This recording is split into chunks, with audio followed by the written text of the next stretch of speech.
Love dumelang, guy. Just did some skincare. Anyway, I think we are on part 21 or part 22. I just want to jump straight into it. I hope you guys are fine, and I hope you guys had an amazing Thursday. Had a fulfilling one. Okay, so we are at the part where I don't live there anymore. Like, I've left now, right? Where after the whole funeral drama, brothers bangs the table. Hey, so I've left. But now the awkward thing is that I still have clothes there. Guys, I had clothes. I had a lot of clothes, and yeah, shame. I had to make space for new things that are coming into my life. So I still had some clothes there because I really couldn't pack everything, and I was not gonna endanger my life for clothes. So anyway, I got a brother's back in the country, and he's just not understanding my audacity. Like, how dare I leave him? So I think it was about 2 or 3 weeks later after that whole incident where now what happens is I went to go have dinner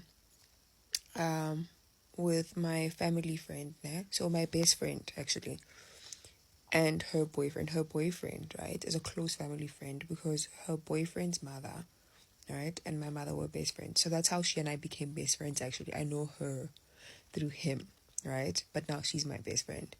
So I call him my little brother. So I went and I had dinner with my little brother and his girlfriend, who's my best friend, Nosi. We went and we had dinner. I actually had dinner with Nosi. It became a thing, like a whole thing. I spent the night there. They live like 15 to 20 minutes down the road from where I used to live. And the next morning, I took some meetings from there, and then I had to take a shower and then drive to come fetch my dad at home, and then we had a meeting in Soweto. So I'm like, you know what? I actually have a house just down the road. Why don't I go down the road, take a shower, put on a cute outfit, take some of my clothes, and then leave?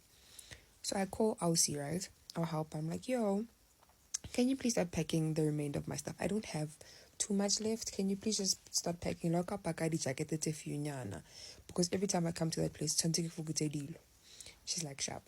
So I leave. I'm like, to Nosi, man, I have a meeting. Let me go.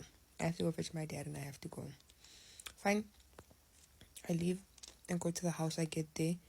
He's there. But remember Haribu-san, right? Since the fight and everything, hot hands, Haribu-san and whatnot. So I get into the house. I go into the main bedroom. Aussie's there. I greet Aussie Rashab. I lock the door. I take a shower. I lock the door. I take a shower. I get dressed. Aussie is in tears. I hug. I'm like, yo, what's going on? She's like, bro, are you really divorcing this bro? I'm like, yeah. She was like, you can't divorce him, Savannah. He's a good man. He pays bills. I'm like, whose bills? Oh, but he buys groceries. So do my parents.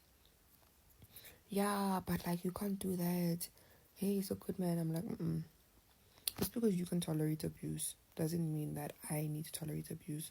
You need to want better for your children. And I am also technically your child. So if your child came to you, right, she has a daughter, and she said she's being abused by her partner, you tell her to stay because of aesthetics. Nah, bruv. God will send me a husband, umunte, and we'll have a big happy family. I was like, for real, I was literally like, bro, I'm so young. And also, this is just not for me, and I'm not going to stay simply to make you guys look happy. Or to make you guys happy, sorry. Not look happy, but to make you guys happy. Because at the end of the day, it's my life. And if my parents are on my side, I don't need anyone else to say so. God has already said it's fine, and my parents have already said it's fine. So I'm good. That's it. And I mentioned that because all I needed was God's approval. Someone said in the comments, oh, my parents are my heroes. They are. Because my parents have supported me through everything. Even some of the things I went through that they also didn't understand, they supported me through it. When I went back to church, And I was serving every week. My parents were like, listen, what's going on? They supported me. Got baptized, they supported me. Anything and everything that I've done, they have supported me. Even when I went through my groove phase, they supported me because I was heartbroken. Like, cool, I was sick, heartbreak. And they supported me, and they knew I was going to get out of it eventually, and I didn't last long. I think it was like 4 months. As they were between 4 and 6 months, you know?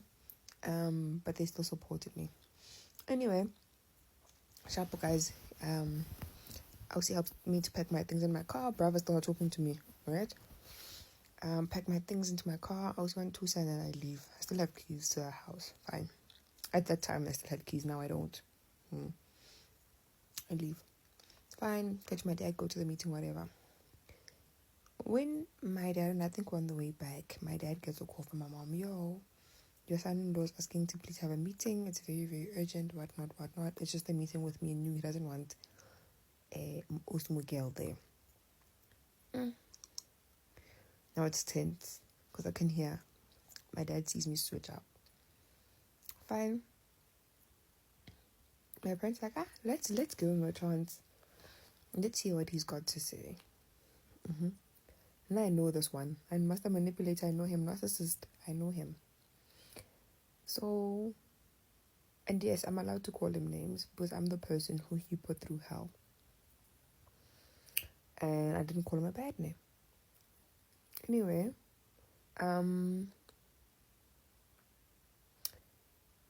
this meeting happened the same day I had the meeting. We had the meeting, so it's either that or it happened the next day. No, it's the same day. And Bravo arrives at my parents' house. I'm sitting in my bedroom. He's there with my parents. He greets them and everything. Brav starts by saying to my parents that he doesn't know how to relay this message to them and it breaks his heart. But he wants my parents to know that I've moved out and I haven't been living with him for a couple of weeks now.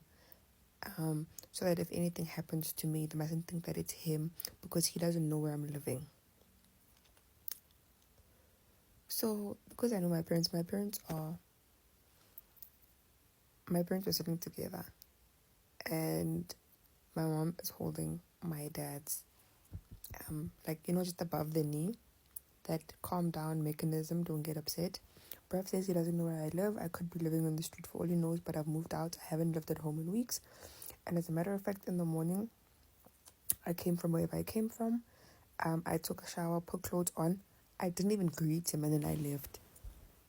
So my dad is like, so you've come here all this way to tell us that your wife, who you pay Lobala for, hasn't been living at home for a few weeks, and you're only concerned now. How many months are we into the year? And only now you're concerned. Also, she came into the house this morning, took a shower because she came from wherever she came from because she's an adult. If you didn't care to find out about her whereabouts a couple of weeks ago, you're coming to us because my parents are like, she went out, she lived her best life, she went out to go live her best life. What must we do? I get away now when you fail to keep her under your roof, so what would you like us to do? And my dad's like, oh, by the way, she lives here. She's been living here the whole time. My child hasn't been living in the streets, so you don't have to worry about her safety because, she's under our roof. We got it. And about her going to wherever she came from and then to come take a shower while she's an adult.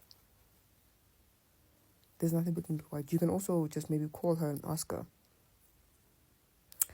And then Brava's like to my parents, no, I don't know how to forgive. Brava is a Sotho gent, right? So Brav says to my parents, Balaki Dile, and then now I don't know how to forgive. I have a hard heart and I don't know how to forgive. I'm refusing to forgive him. And he said sorry. Literally, he says to my parents, but give one as keys, so how about I could literally feel the tension in the room. Now, the thing about my mom is a Puma Sile.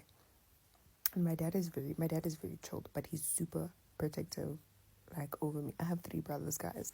I'm the only girl and I'm the youngest. So this guy has just got like an attitude. He's like, yeah, I don't know how to forgive. As a matter of fact, I've been chilling with my friend who's crazy. The friend he's talking about is his best friend. Is one of the people, sorry, who's his friends. The girl I told you all about. Um, yeah, the girl I told you all about, who happens to be his friend, and she's not crazy. She was being bullied at work, and she went through something. Same thing I went through, except she was in the top management role. And he was like, yeah, I believe she's chilling with crazy people who have been to mental institutions, whatnot, whatnot. My parents are like, whoa, whoa, whoa, whoa, whoa. Yeah, so she's probably also crazy like that girl. Kuningi, guys. Kuningi. On top of that, my brother calls me. My brother had just gotten a contract. I actually call my brother. My brother just gotten a big contract, like a life-changing contract. So I call him. I'm getting water from the kitchen. Hey, so this is me talking to my brother. Hey, I'm so proud of you. Congratulations, whatnot, whatnot, whatnot. My ex-husband is sitting with my parents at the time. He loses his sugar honey iced tea. He's like, yeah. And also this nonsense of her being on the phone the whole time. I don't understand. No. He's like losing it, right? So the nice thing is that COVID narcissist because now the COVID part, because now he's showing his personality, because now he's lost control over me. So now he's showing my parents exactly who he is. And he's like losing it. And then my dad's like, we're entrepreneurs, that's how we make money. My dad's like, there's times I'm in a meeting at 10 p.m. at night because that's how I pay salaries. I have a team to think about, and that's how I pay my bills. So what must you do? She must fumble money because you don't like her being on the phone at night, or you're going to be the one to pay her bills. And my dad is saying this very nicely. My dad is a very diplomatic guy. He's very diplomatic. Like, he'll let you read between the lines. But he says to her, but literally verbatim, he says, what do you expect her to do? So she must refuse money because you don't want her to be on the phone at night, but therefore you're not willing to assist her with with money, with finances. So he came here with the hopes of saying what he was saying to my parents. And my parents would say, she must pack her bags now and go with you. My parents are like, no, dog, thank you so much for coming. Thanks. And then brother's like, yeah, he's gonna speak to his family because he thinks that we should have a family meeting so we can talk about what's going on. I'll pause there. I just want to say that during this time when I came back home, there were people who I thought were my friends who were coming to see me in the hopes of getting the tawa from Nna so they could do la fight. It's like me telling a story too. I'm going to use some of the people I know as an example. It's like me telling my story to Tumi, right? And then Tumi, it's like, oh, that's so sad, friend. And then she calls Tenji. And then Tenji's like, oh my goodness, that's so sad. And then they'll call the next person, and the next person, and the next person will come see me because they want to make a laughing stock out of me.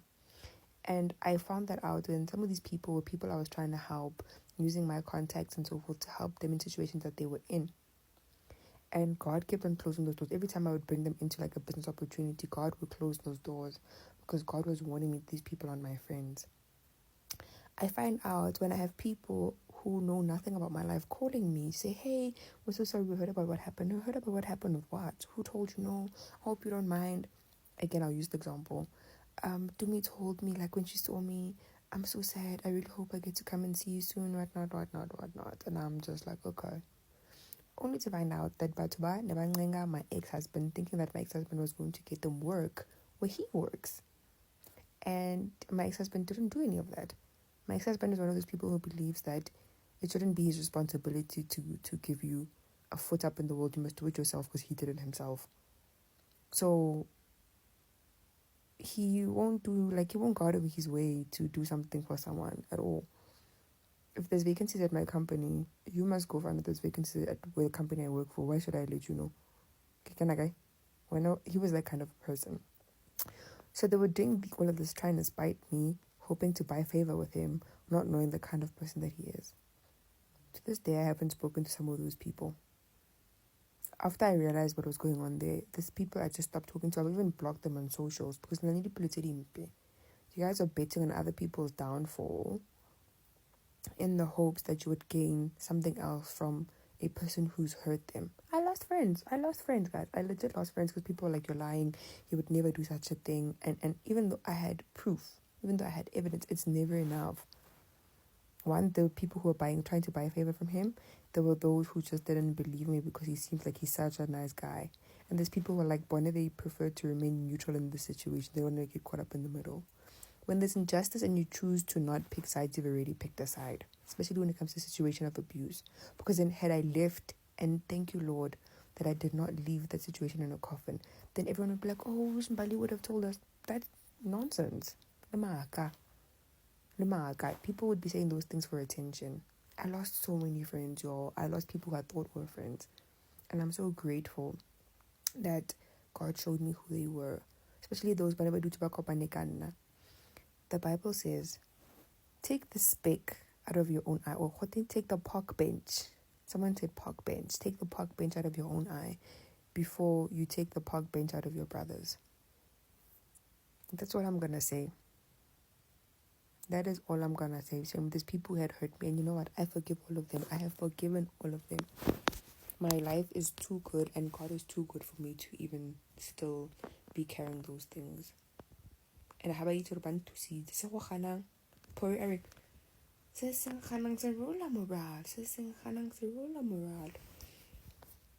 People thought because I had disappeared off of socials that I had fallen off, like, hey, no. I took time off to heal. I took time off to refill my cup. And I have forgiven all of them. And forgiving people, I've forgiven all of them. Let me not say not and then finish the sentence. No, I have forgiven all of them. Full stop. Forgiving people doesn't mean that you have to reconcile with them. You only owe people love. You don't owe them access. That's it. I forgive them. If I run into them today, it's, hi, how are you? Good. Sharp. Have a good one. Sharp. Do I think about the betrayal? No. Because God has blessed me with so many more friends who are actually true. The kind of people who will come by my house and bring me soup if I'm sick. The kind of people who say, we don't want to know about your past. We love the you that you are right now. Okay, bye-bye. Good night. I'll drop the next part tomorrow.